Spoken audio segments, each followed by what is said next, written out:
শোনো শোনো বন্ধুগণ রে, শোনো দিয়াম কমলা সুন্দরীর কথা করি যে বর্ণ।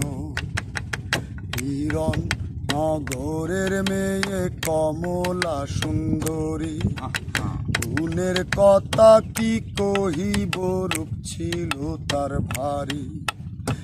আর হিরণ নগরে ছিল এক রাজকুমার, কমলা সুন্দরীর সঙ্গে বিয়া হইল তার।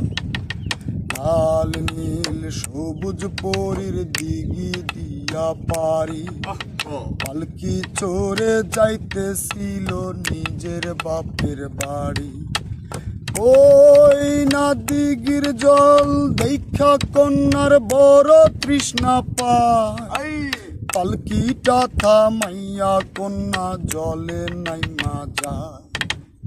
দিগির জলে কন্যা যখন রাখলো পা, চড়াইলো কি আঙ্গুরিতে বুঝতে পারলো না।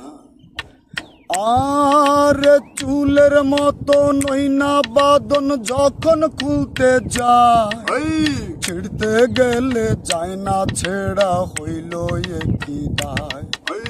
কাটতে আইলো কামার কুমার কুড়াল খুন্তা লইয়া, কাটতে আইলো কামার কুমার কুড়াল খুন্তা লইয়া। একে একে ফিরে গেল সবাই বিফল হইয়া। এমন কইরা 3 মাস 3 দিন গেল যে কাটিয়া, কমলার ঘুম ভাঙ্গিল কান্দিয়া কান্দিয়া।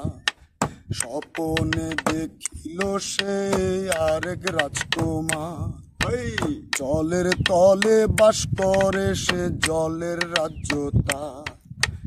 কমলারি আশেক হইয়া চুলে দিল টান, কমলাও পাগল হইল বিধির বিধান।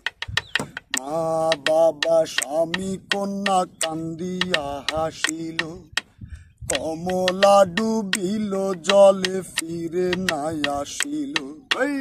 মা বাবা স্বামী কন্যা কান্দিয়া হাসিল, কমলা ডুবিল জলে ফিরে নাই আসিল।